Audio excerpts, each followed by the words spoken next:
नमस्कार. महाराष्ट्रातील विविध क्षेत्रातील बातम्या झटपट आपल्या मोबाईलवर पाहण्यासाठी लगेचच सबस्क्राइब करा राष्ट्रशक्ती लाईव्ह न्यूज आणि सोबत बेल आयकॉन प्रेस करायला विसरू नका. नमस्कार. आज सांगोला तालुक्यात एकनाथजी शिंदे साहेब यांचं आगमन झालं. खरं तर सांगोला तालुक्याच्या वतीनं त्यांचं स्वागतच आहे.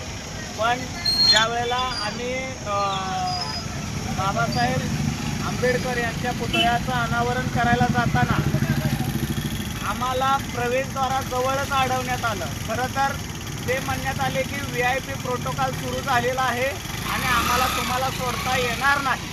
खरं तर या तालुक्यातील जनता ही VIP आहे. पहिली गोष्ट, या जनतेला जर तुम्ही न्याय दिला, त्यांचं जर तुम्ही पालन केलं, मला सांगा ही मोठी लोक मोठीच असतात, पण सामान्य जनतेला तुम्ही कधी जाऊ देणार, कधी सोडणार त्यांना कार्यक्रमात? आणि त्यांचा आजपर्यंत जी त्यांची होरपळणूक झाल्या त्यांना मोठ्या मोठ्या कार्यक्रमात कधी जाऊ देणार? मी सुद्धा विधानसभेचा उमेदवार आहे, त्यामुळं आम्हाला अडवणूक केली याबद्दल खरंच प्रामाणिकपणे सांगतो, हे पोलीस प्रशासन खरं तर या श्रीमंतांच्या भांडवलशाहीच्या बाजूने आहे का, हे मला विचारायचं आहे. धन्यवाद.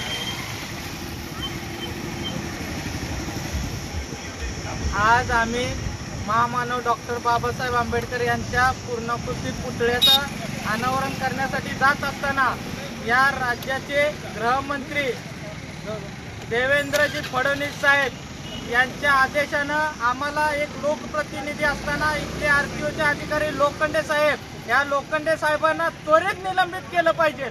कारण जर 58,000 लोकसभेला मतदान घेणाऱ्या माणसाला जर तुम्ही सोडत नसाल तर तुम्ही त्या पदावर राहू शकत नाही. फडणवीस साहेबांना मी सांगतो, ज्या ज्या पोलिसांना आम्हाला अडवलं त्या माणसाला निलंबित केल्याशिवाय आम्ही इथनं हटणार नाही. आणि महाराष्ट्रात हे जे काही पोलीस मजुरी वाढले त्याबद्दल आम्ही आवाज उठवणार. आणि आमचे जे काही सध्याचे आमदार बाबासाहेब देशमुख साहेब यांनाही सांगतो की तुम्ही आवाज उठवला पाहिजे. या महाराष्ट्रात चाललंय काय?